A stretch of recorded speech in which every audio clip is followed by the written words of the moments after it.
escuchando una banda de Estambul, una banda tecno de Estambul, lindo el sonido, mezcla de esos, los sonidos bueno, obviamente la base y el ritmo propio de este género, ¿no? Y mientras lo hacíamos, estábamos ya conversando, poniéndonos en autos con nuestro invitado aquí en nuestros estudios. Se trata de Mauro Sabadini, referente, es militante peronista, pero además es referente provincial del partido Felicidad. ¿Cómo estás, Mauro? Bienvenido, buenas tardes. Muchas gracias por la invitación, un gustazo. Bueno, ¿te gustó la canción? Sí, me encantó el ritmo, después vamos a tutear un poco para escuchar un poco más. Se consolidó finalmente Felicidad. Cuando surgió, todos decían, pero ¿qué es eso? ¿Cómo le van a poner ese nombre? ¿Qué significa? Bueno, explicar el acrónimo era un poco ya tal vez más interesante, porque además es una palabra larga. Pero al margen del nombre, lo que implique, el color, el logo y demás, la decisión de un grupo de personas de intervenir en política, un poquito más cerca, un poquito más lejos del oficialismo, pero intervenir y fijar una postura, lo cual no es poco para Salta, ¿no? Porque acá se escatiman mucho. Raramente los dirigentes políticos definen o tienen definiciones políticas, las mezquinan mucho, y ustedes están casi como siempre dispuestos a ello. Gracias, Pablo. Sí, estamos muy felices, van 7 años ya desde que fundamos el partido.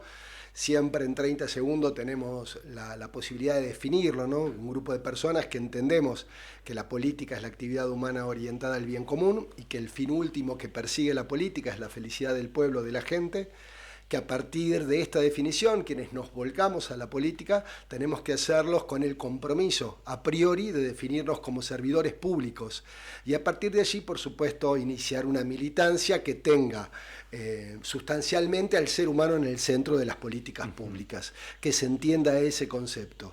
Felicidad, por ese motivo, lleva el nombre, por ser el fin último de la política, y como bien señalabas, es un acrónimo, una sigla, en la cual la F representa la palabra familia, la E, educación, libertad, igualdad, cultura, independencia, democracia, ambiente y desarrollo. Ya definíamos la libertad porque sabíamos que se venían tiempos donde ese concepto tan importante y tan trascendente para la humanidad iba a ser utilizado y manipulado por sectores que pretenden vaciar de contenido a las palabras que permiten que la humanidad se cohesione y persiga horizontes comunes y de paz para transformarlos en conceptos vacíos de contenido que habiliten nuevamente una ausencia de valores, una ausencia de visión colectiva. Para nosotros la libertad es el grito sagrado tal como lo dice nuestro himno nacional y es la posibilidad para cualquier ser humano pueda perseguir en sus horizontes de realización personal, de realización familiar, de realización colectiva. Es eso, ni más ni menos, la libertad, la instancia que nos permite vivir... Que no es viva la libertad, carajo, ¿no? No, ese es un absurdo, es un eslogan marketinero, es una frase que ha hecho mucho daño, porque desde la política no hemos podido dar respuestas a los problemas cotidianos de las familias argentinas y de las familias salteñas. Entonces la antipolítica... Bueno, es casi tradicional, ¿no? Qué astuta que es la derecha y la oligarquía en escoger los términos, porque me acuerdo que en la época de Frondizi, no es que me acuerde, sino recuerdo que lo conversé con gente que lo vivió y además tuve la posibilidad de estudiarlo. Se daba un debate en torno a el carácter laico de la educación.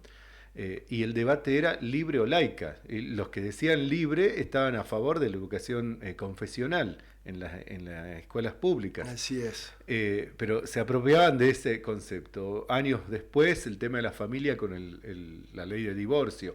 Años después, denominarse providas a quienes se oponen a la ley de interrupción voluntaria del embarazo. Así es. Y ahora con esto de la libertad, es como que siempre aparece esa picardía de escoger términos que tienen connotaciones positivas, pero incuban otros propósitos. Sí, incluso más cerca en el tiempo, la cultura del trabajo. La Argentina está fundada sobre la cultura del trabajo. Nos sentimos orgullosos de ser trabajadores y trabajadoras, de que el esfuerzo personal en una sociedad y en una comunidad organizada devengan después en el alcance de las metas, como decía antes, personales, familiares. Sin embargo, se la apropió el gobierno de Macri en este caso, cuando resultó ser el gobierno que menos horas de trabajo de sus funcionarios tuvo a disposición de la ciudadanía. Un presidente que a las 6 de la tarde se iba a la casa a descansar como si fuese un gerente de empresas. Para nosotros, cada vez que un funcionario, una persona asume la función pública, en cargos jerárquicos, por supuesto, me refiero, es de lunes a lunes de 0 a 24. Claro. No es un empleo común,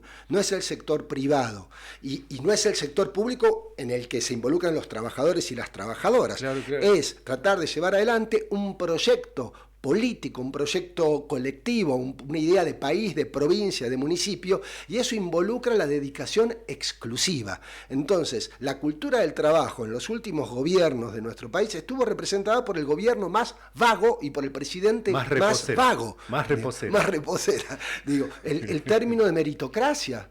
Nadie se opone a la meritocracia, nosotros lo tenemos definido en nuestro acrónimo incluso, digamos, estamos a favor de la meritocracia, pero sobre un umbral de igualdad de oportunidades. Si tenemos garantizadas las oportunidades para que cada ser humano goce tenga sus necesidades básicas satisfechas, naturalmente que después su proyecto de vida esté relacionado con su esfuerzo y con su mérito. Está perfecto, pero tiene que hacerlo a partir de un umbral de igualdad de oportunidades. La meritocracia de la que el término horrible puesto en boca de los libertarios hace referencia al sálvese quien pueda, hace referencia a que unos le pisen la cabeza a los otros, no hace referencia a una sociedad y una comunidad organizada en la cual cada ciudadano pueda llevar adelante su proyecto de vida y que por supuesto su esfuerzo tenga un anclaje en los resultados que obtiene para su propia vida, para su familia y para su comunidad. Pero tiene que haber un umbral de necesidades básicas satisfechas que habilite lo que siempre llamamos igualdad de oportunidades. Entonces, también se apropiaron de ese término y lo hicieron tan bien que nos ubicaron a nosotros, los que pertenecemos al campo de pensamiento político nacional y popular, si se quiere, en un lugar donde parecía que estábamos en contra del mérito. ¿Cómo vamos a estar en contra del mérito? Es un absurdo estar en contra del mérito. Sí. Bueno, definiéndose como nacionales y populares, ustedes desde Felicidad se definen también como peronistas. El partido está integrado por personas que provienen de distintos ámbitos políticos. Hay, sin duda alguna, una porción, digamos, la primera minoría, por decirlo así, dentro de las pertenencias filosóficas, políticas e ideológicas de Felicidad, proviene del peronismo. Pero también hay radicales, hay socialistas, hay muchos independientes que encontraron en nuestro mensaje ético la posibilidad de militar en un lugar donde se sentían cómodos y no herederos de, si se quiere, dirigencias que habían tenido de manera corrupta a otros partidos políticos. En su momento, cuando aparece Felicidad, de lo primero que se lo tildó es un partido isista, es un partido de Miguel Issa, ¿no? Que es una confusión que nosotros la aceptamos y hasta nos sentimos honrados. ¿Por qué? Porque en la primera asamblea, cuando nosotros fundamos el partido, definimos el proyecto político en el corto plazo. Y en la primera asamblea decidimos que nuestro candidato a gobernador para la provincia de Salta, para la elección del 2019, nosotros empezamos a trabajar en la conformación del partido en el 2016 y alcanzamos la personería en junio del 2017, ya casi sobre las elecciones intermedias. Entonces, en esa asamblea decidimos cuál iba a ser el recorrido político de los primeros años del partido y decidimos que nuestro candidato a gobernador, no éramos ni parte nosotros de la hipótesis de integrar una fórmula, como luego sucedió, pero que era Miguel Issa, que íbamos a trabajar para que su proyecto de provincia, al cual muchos ya conocíamos desde adentro y desde hacía décadas, pudiera traducirse en el proyecto de todos los salteños y las salteñas. Es por eso que se prestó esa confusión. Pero Miguel Issa siempre fue del Partido Justicialista. Claro, además era autoridad del partido presidente, y se le reprochaba justamente pero eso. Era una... ¿Qué los diferencia, Mauro, a ustedes de los partidos sellos de goma? Que hay un montón, no creo que te atrevas a negar la existencia de estos. Por supuesto. Que se forman casi como una pyme, que se alquilan para candidaturas. ¿Qué los diferencia a ustedes? ¿Cómo me garantizan que no son lo mismo?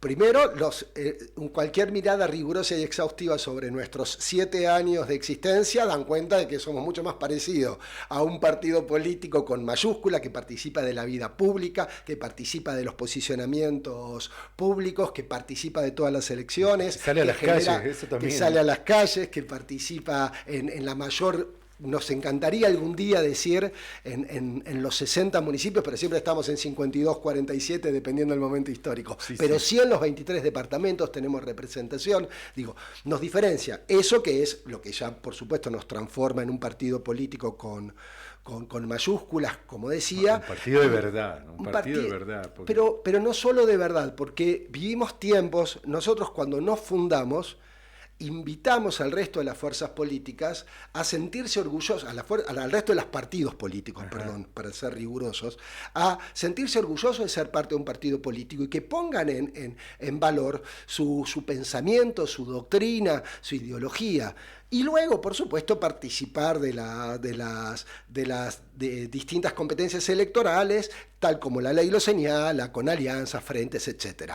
Entonces, nos diferencia, primero, que tenemos 2 páginas, son muy sencillas, donde tenemos nuestras bases y principios. Donde probablemente, Paulo, si vos lo lees exhaustivamente, decís, che, pero esto lo dice el justicialismo, esto lo dice el socialismo, esto es el radicalismo de la Revolución del Parque de 1890, esto lo encontramos en la sociedad, en la socialdemocracia europea, esto en el Partido Comunista Italiano. Esto en los conceptos de las religiones monoteístas. Vas a encontrar en esas 2 carillas un montón de ideas que están puestas en común teniendo como destino final y principal de la política el bienestar del ser humano. Entonces, también eso nos diferencia, porque nosotros no nos creamos como desprendimiento de un partido porque había dirigentes o dirigentes que no encontraban un lugar para participar. Nos creamos como un partido político porque en el año 2015 volvió a suceder lo que sucedió a fines de los 90 y a fines de los 80, donde los partidos políticos, los tradicionales, se vaciaron de contenido. Entonces, es lo mismo el modelo económico del Partido Justicialista que llevó adelante Menem con el que llevó adelante Néstor Kirchner. Es lo mismo el modelo económico que llevó adelante la Unión Cívica Radical de Raúl Alfonsín o la de la Alianza presidida por De la Rúa. No. O los radicales de Cambiemos. O los radicales de Milei. Exactamente. Entonces nosotros entendimos que iniciábamos un proceso de ser contemporáneos de la descomposición moral de la política, una vez más, de la política argentina, de lo que nosotros denominamos la corrupción moral, donde da lo mismo que un dirigente político ocupe un espacio representando determinados intereses y determinado proyecto de gobierno con Menem y luego haga algo totalmente distinto con Kirchner. Entonces, cuando en el año 2015 gana Mauricio Macri y tenemos como emblema, pasó en todos los partidos políticos y en todos los espacios de participación política. Pero hay una frase que representa esto cabalmente, una foto, que es la foto de Mauricio Macri con Hugo Moyano y la CGT inaugurando un busto de Juan Domingo Perón. Entonces esa fue la señal donde nosotros dijimos, bueno, evidentemente vamos a vivir lo mismo que se vivió a fines de los 90 y lo mismo que se vivió a fines de los 80. La descomposición de los partidos políticos para que la casta, porque esto es cierto y fue un hallazgo, el modo de decirlo de Milei, que no es una invención de él. La casta es un término de un libro que defenestra a la clase política y dirigencial italiana. Si uno googlea la casta, te aparece el libro, no recuerdo ahora el autor, que denuncia a la dirigencia política italiana. Milei toma el concepto de ahí, lo hace con mucha inteligencia y termina con los poderes económicos enormes y transnacionales que España también lo toma. Claro, luego lo toma. Exactamente. El origen es un libro en Italia, luego lo toma Europa y luego lo toma Milei en Argentina para oponerse a la corrupción de la política. Pero él es, como bien lo dijo, él es un topo, pero es un topo de la casta, no es un topo del pueblo. Claro, él es el topo de la casta para destruir al Estado, los intereses nacionales, la identidad nacional, las esperanzas de nuestro pueblo, de nuestros jubilados, nuestras jubiladas, de nuestros jóvenes, de los que hoy están estudiando en la universidad y de los niños cuyos adultos, cuyos padres, cuyas madres, cuyos abuelos sueñan con que esos niños y niñas tengan acceso a la universidad superior. Porque nuestro país, la República Argentina y nuestra Salta, están fundados en ese concepto de movilidad social ascendente, Paulo. El trabajo y la educación son las dos vertientes mediante la cual un ciudadano argentino puede lograr ser parte de un proyecto de vida que tenga mejores condiciones materiales y simbólicas que la de la generación que lo precedió. Exacto. Bueno, en términos estratégicos, formaron parte del Frente de Todos. ¿Pretenden seguir estando ahí en Unión por la Patria y demás? Hemos sufrido una profunda decepción, Pablo. Nosotros nos fundamos en el 2017, fuimos parte del Frente de Todos desde que nos fundamos hasta la última elección. En la última elección sucedió algo que nos sorprendió con mucha tristeza y mucho pesar. Primero, la corrupción política dentro del campo nacional y popular en Salta ya había sido evidenciada, perdón que siempre los citemos a ellos, digo, pero lo más grosero y dañino para este campo de pensamiento fue la alianza entre Carlos Zapata, que representa a Milei y a Alfredo Olmedo, con Emiliano Estrada, que se suponía representaba a un sector del campo nacional y popular. Digo, eso en términos provinciales. En términos nacionales pensábamos que se transitaban otras lógicas. Recordemos que en el 2023 la elección provincial fue en mayo y la nacional fue agosto, octubre y noviembre. Transcurrida la elección provincial de mayo, nos sumamos junto a otros 16 partidos a Unión por la Patria, tratando de contribuir. Esto incluso nos trajo pérdidas, porque fue tan grande el posicionamiento asambleario nuestro que tuvimos incluso pérdida de afiliados y afiliados que ya querían un cambio en cualquier otro sentido, no por supuesto en el sentido de Milei, pero sí pretendían otro posicionamiento. Nosotros, por decisión de la Asamblea, nos integramos a Unión por la Patria junto con otros 16 partidos políticos, conformamos una lista para competir por las diputaciones nacionales dentro de Unión por la Patria y sufrimos el peor de los lobbies por parte de senadores nacionales y diputados nacionales del Frente de Todos. ¿Para qué?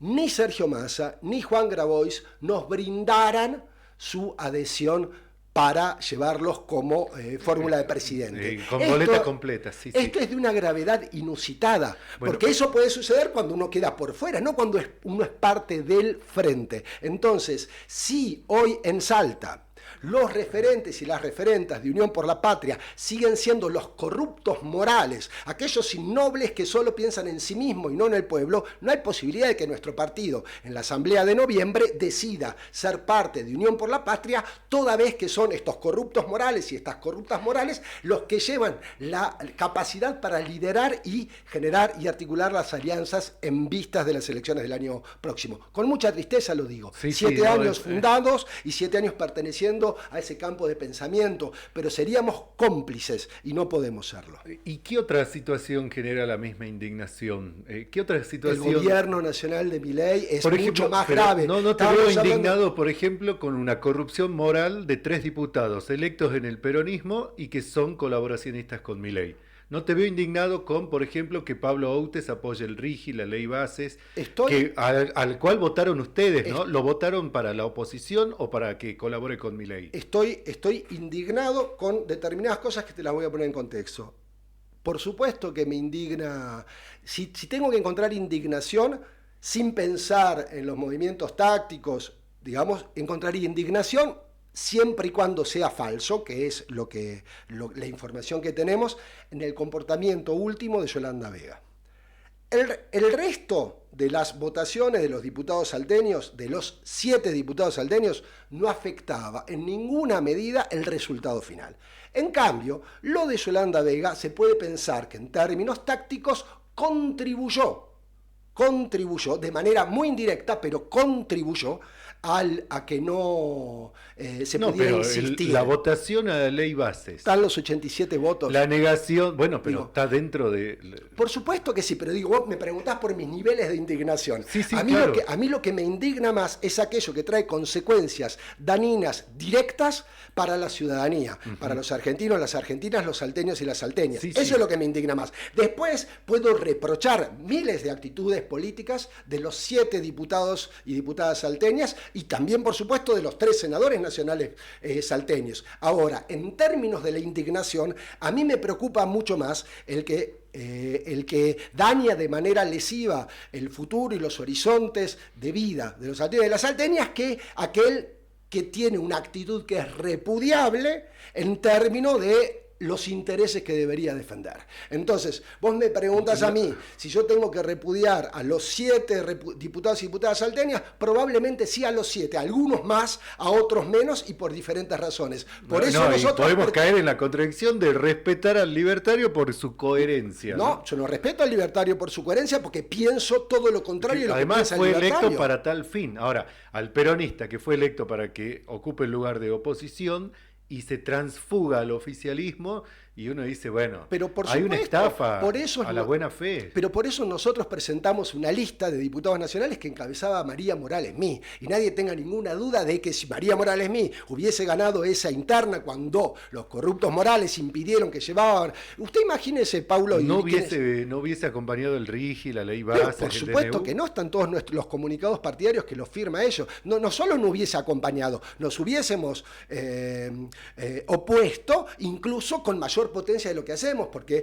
podemos ir a gritar a la Plaza 9 de Julio todos los días en la metáfora de nuestras queridas amigas militantes jubiladas, pero ¿quién nos escucha? ¿Quién escucha más? ¿Escuchan más a un partido político que pretende dignamente representar los intereses de los afiliados en un proyecto que creemos nosotros le va a traer bienestar a los salteños y a las salteñas y a los argentinos y a las argentinas, pero que no tiene representación parlamentaria, o a cualquier micrófono que tiene representación parlamentaria? Claro. Por eso aprovechamos esto, siempre agradecido, como te decía... Pero bienvenido al debate. Claro, como te decía tu última entrevistada, gracias por tener la posibilidad de reiterar nuestro mensaje en los micrófonos para que el año que viene, cuando se vote, tengan presentes que hay alternativas reales, de verdad, que hay dirigentes y dirigentes con vocación de servicio y ganas de representar realmente los intereses de los salteños y de las salteñas y los sueños de los salteños y las salteñas, porque de eso se trata. El gobierno de Milei no solo está destrozando la posibilidad de que soñemos con un futuro mejor, está destrozando la hipótesis de futuro, está destrozando la posibilidad de que nuestros hijos y los jóvenes actuales se piensen en una comunidad que sea solidaria, que sea amorosa, que sea constructiva. Se piensan, en cambio, esos niños, lamentablemente, y esos jóvenes, de manera mucho más dramática, en una sociedad donde todo depende de ellos. Hace poco, para llevar nuestra participación en la vida política a hechos concretos, que muchos los hacemos siendo opositores, por supuesto, en la provincia y en los distintos municipios y obviamente a nivel nacional, pero muchas veces contribuimos con ideas para que aquellos que están gestionando mejoren la gestión en lo que podemos. Bueno, se presentó la semana pasada el informe sobre ludopatía juvenil en la provincia de Salta. Esa es una iniciativa que acercamos nosotros a la provincia de Salta. Es un aporte importante. Tremendo. Ahora podemos diseñar políticas públicas relacionados con la prevención de ese flagelo que está destrozando familias y está sumiendo a miles y miles de jóvenes salteños y salteñas en problemas de salud mental. Ahora, nosotros logramos, gracias a que intervinieron un montón de ONGs, otros partidos políticos y sobre todo el gobierno provincial, que tomó la iniciativa desde la Agencia de Juventud y desde el Ministerio de Educación, que se completaran más de 4.000 casos. ¿Por qué es importante esto? Porque al completarse más de 4.000 casos, Salta pudo tener un informe propio. Al tener un informe propio, todos los ministerios y seguramente los municipios en las próximas semanas van a tener el insumo para poder diseñar, en base a datos científicos, las políticas públicas que tiendan a morigerar, a prevenir este problema que es gravísimo, que tiene que ver con el acceso a las apuestas digitales por parte de los jóvenes, utilizando los dineros de la familia, los dineros que le dan las familias a esos niños. Generando endeudamientos y demás. Es gravísimo, Pablo. Entonces digo, el Partido Felicidad trata de contribuir en lo que puede para que la Salta que soñamos algún día sea realidad. Si mientras tanto les toca gobernar a proyectos políticos que son opositores al nuestro, digo,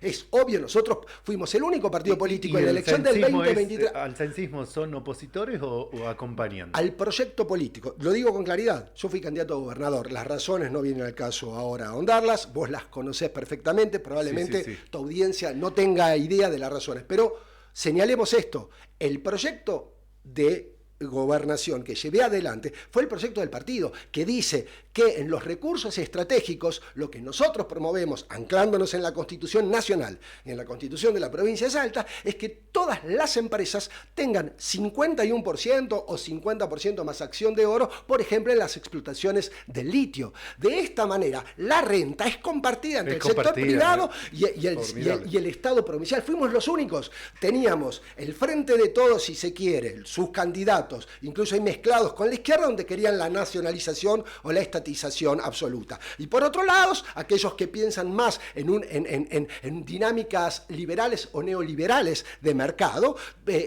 sosteniendo el modelo actual, que es el 3% de regalías, etcétera, que es una estafa para estos recursos que, según lo que dice la Constitución Nacional y la Constitución Provincial, son de los salteños y las salteñas. Esa es una diferencia sustantiva. Ahora, eso no implica que si el municipio tal o el gobierno provincial de tal área promueve una idea que es concomitante con la nuestra, no la acompañemos. Y en materia de juventudes nosotros teníamos la idea de crear un ministerio de juventud. Entonces, cuando nos ofrecen... Igual en materia de minería no es para nada concomitante, ¿no? Esa idea, de hecho acá se bloquea la posibilidad del oficialismo provincial, bloquea la posibilidad de que se discute el régimen de declaración jurada, por ejemplo, para el pago de regalías, y costó un montón que se aumente del 3 al 5%. Se apoyó el RIGI, que va en contrasentido de lo que vos estás Nosotros planteando. Estamos en contra de eso, pues 100%. Yo te quiero hacer una pregunta, porque nos quedan 2 minutos y nos vamos.